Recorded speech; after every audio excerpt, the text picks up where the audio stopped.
A paz do nosso Senhor Jesus Cristo. Eu sou Veridiana Costa e estamos aqui para mais um dia de leitura.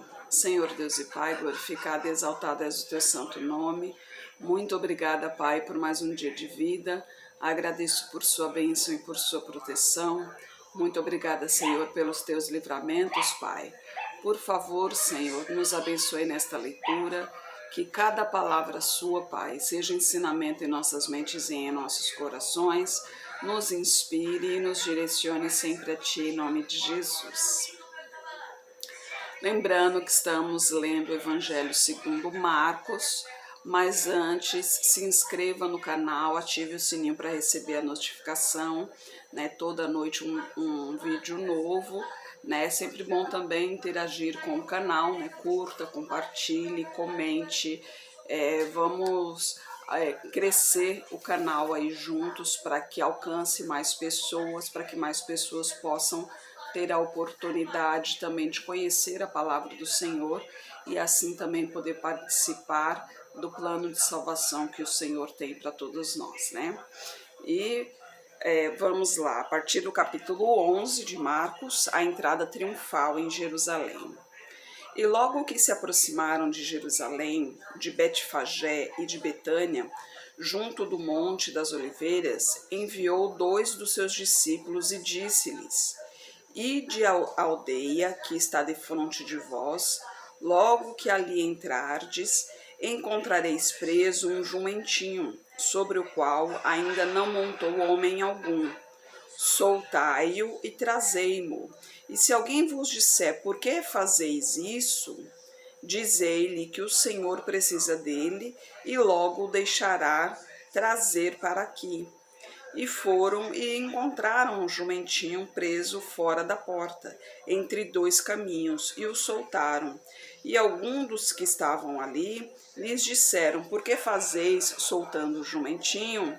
Eles, porém, disseram-lhes como Jesus lhes tinha mandado e deixaram-nos ir. Então, levaram o jumentinho a Jesus e lançaram sobre ele as suas vestes, e assentou-se sobre ele. Muitos estendiam as suas vestes pelo caminho, e outros cortavam ramos das árvores e os espalhavam pelo caminho.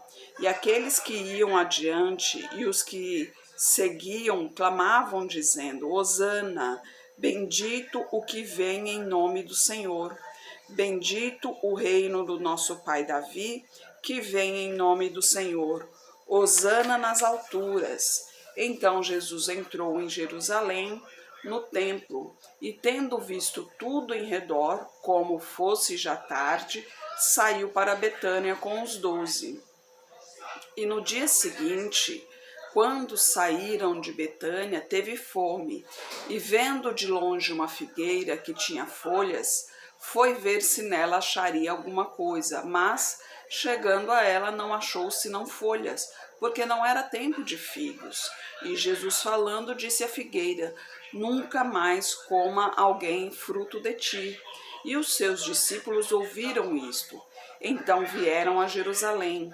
E Jesus, entrando no templo, começou a expulsar os que vendiam e compravam no templo. Derrubou as mesas dos cambiadores e as cadeiras dos que vendiam pombas, e não consentia que ninguém levasse algum vaso pelo templo. E os ensinava, dizendo: Não está escrito, a minha casa será chamada por todas as nações casa de oração? Mas vós as tendes feito covil de ladrões. E os escribas e príncipes dos sacerdotes, tendo ouvido isto, buscavam ocasião para o matar, pois eles o temiam, porque toda a multidão estava admirada acerca da sua doutrina. E sendo já tarde, saiu para fora da cidade.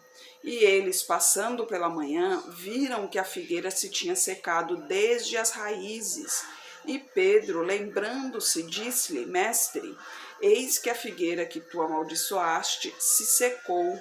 E Jesus, respondendo, disse-lhes: Tende fé em Deus, porque em verdade vos digo que qualquer que disser a este monte: Ergue-te e lança-te no mar, e não duvidar em seu coração, mas crer que se fará aquilo que diz, tudo o que disser lhe será feito. Por isso vos digo que todas as coisas que pedirdes, orando, crede receber e tê-las-eis. E quando estiverdes orando, perdoai, se tendes alguma coisa contra alguém, para que vosso Pai, que estás nos céus, vos perdoe as vossas ofensas. Mas se vós não perdoardes, também vosso Pai, que estás nos céus, não vos perdoará as vossas ofensas. Olha uma reflexão aqui, né? No versículo 24. Por isso vos digo que todas as coisas que pedirdes, orando, crede receber e tê-las-eis, ou seja, pede orando, já crendo que já recebeu e a terei, né? Então, na realidade, a gente já pede agradecendo por receber, porque assim a terá, né? E aqui no versículo, aí continua, né? No versículo 25, e quando estiverdes orando, perdoai se tendes alguma coisa contra alguém, para que vosso Pai que estás nos céus vos perdoe as vossas ofensas, né? Se você não perdoar aquele que te ofendeu, o Pai que está no céu também não te perdoará, né? O perdão, né, o pecado, na realidade, ele faz mais mal para nós mesmos do que para os outros. Então lembre-se, você tem algo contra alguém, uma mágoa, um rancor, o ódio principalmente, ele faz mal para ti mesmo do que para aquela pessoa que está sendo odiada, né? Então lembre-se bem disto, reflita muito bem sobre isso. E a gente continua a partir do versículo 27. E tornando a Jerusalém e andando ele pelo templo, os principais dos sacerdotes, os escribas e os anciãos se aproximaram dele e lhe disseram: com que autoridade fazes tu estas coisas? Ou quem te deu tal autoridade para fazer estas coisas? Mas Jesus respondendo disse-lhes: também eu vos perguntei uma coisa e respondei-me, e então vos direi com que autoridade eu faço estas coisas.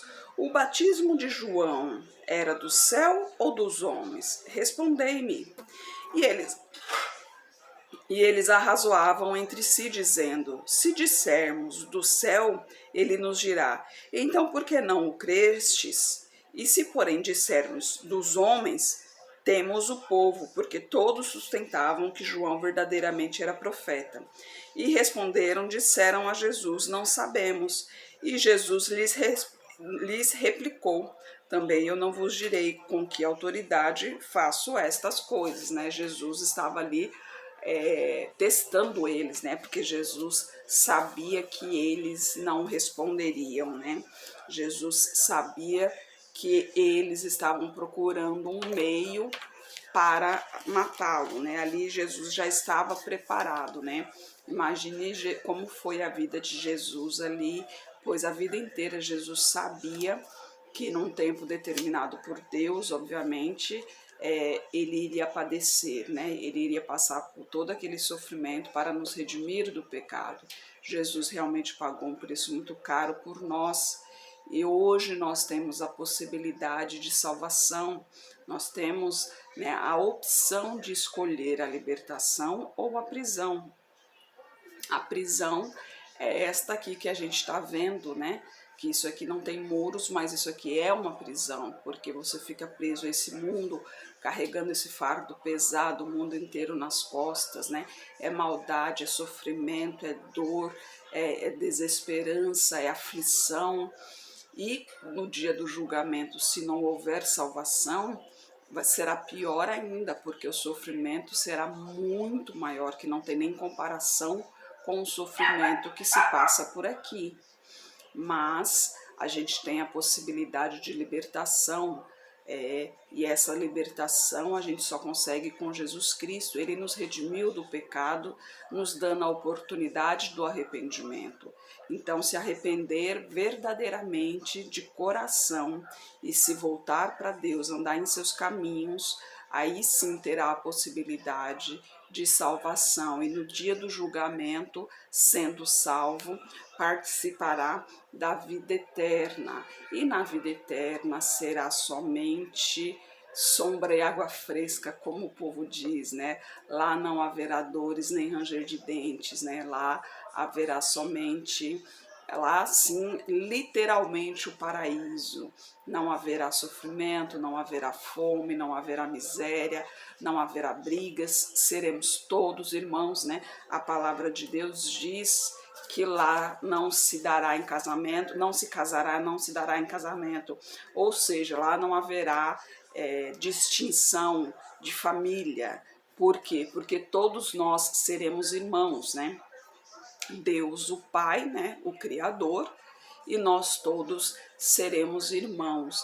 E imagina só a maravilha que será todos nós irmãos em comunhão, em adoração ao Senhor. E Ele quer isso para todos nós, né? A princípio foi feito assim, né? Se não fosse o pecado, ainda continuaria assim. Mas com a entrada do pecado veio a morte. Então, a gente tem que passar por esse processo. Deus poderia muito bem ter acabado com o demônio naquela época, ter matado Adão e Eva e ter feito outro ser humano e ter feito uma nova história. Mas se ele tivesse feito isso, os anjos que estão com ele o teria como um tirano, né? Porque seria ele, somente ele, e ninguém a mais do que ele, né? Ele não teria dado opção nenhuma a ninguém. Então, para dar opção, né, para dar o livre-arbítrio, por isso que ele deixou, manteve, sim, o pecado, manteve as pessoas, né, Adão e Eva, o expulsou, obviamente, do paraíso, porque no paraíso não pode haver pecado, porque o paraíso foi feito sem mácula, sem pecado, então lá dentro não pode ter o pecado, então obviamente expulsou os dois dali de dentro, mas ele continua com os seus, né? Aquele que anda em seus caminhos, ele continua guiando, protegendo e abençoando. Por isso ele deu o livre-arbítrio, cada um escolhe o caminho que deseja, né? Ele não obriga ninguém, mas ele mostra, né? Se você seguir o meu caminho, o caminho é o da salvação, o caminho é da vida eterna, onde não terá sofrimento, não terá fome, não terá miséria, né? É somente felicidade e tranquilidade. Mas se você não seguir o meu caminho, será julgado, né? E vai para o sofrimento eterno, ou seja, vai para o lado do pecado, né? Então, lá ao lado do pecado, infelizmente, é só sofrimento, não tem o que dizer, é fato isso, né? Ou você escolhe a Deus, e se você não escolher a Deus, automaticamente você está escolhendo o demônio, porque existem dois caminhos somente, não existe o caminho do meio. Muita gente fala em outras, tem doutrinas aí que dá outras possibilidades e tal, mas a Bíblia é enfática sobre isso. Ela só mostra dois caminhos, ela não mostra um terceiro caminho. Ela só mostra o bem e o mal, ela mostra o céu e o inferno, ela não mostra o meio termo. Então, ou você escolhe servir a Deus, ou você não escolhe servir a Deus e automaticamente você vai ser julgado como um servidor, nem digo um seguidor, mas você será julgado como um ímpio, ou seja, não segue ao Senhor. Se não segue ao Senhor, obviamente você está nos caminhos do demônio, não por livre e espontânea vontade, porque você não seguiu, não escolheu seguir ao demônio, mas você escolheu não seguir a Deus. Então, de qualquer jeito, foi uma escolha sua, né?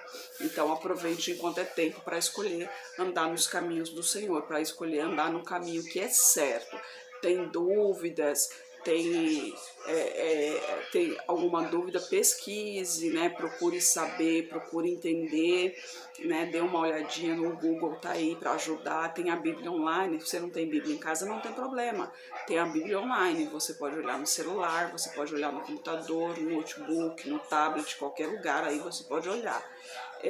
No meu canal você pode entrar aí, eu tenho todos os dias aí, tem um vídeo, eu comecei desde Gênesis, né? Aqui foi uma leitura, está sendo uma leitura na sequência da Bíblia mesmo, né?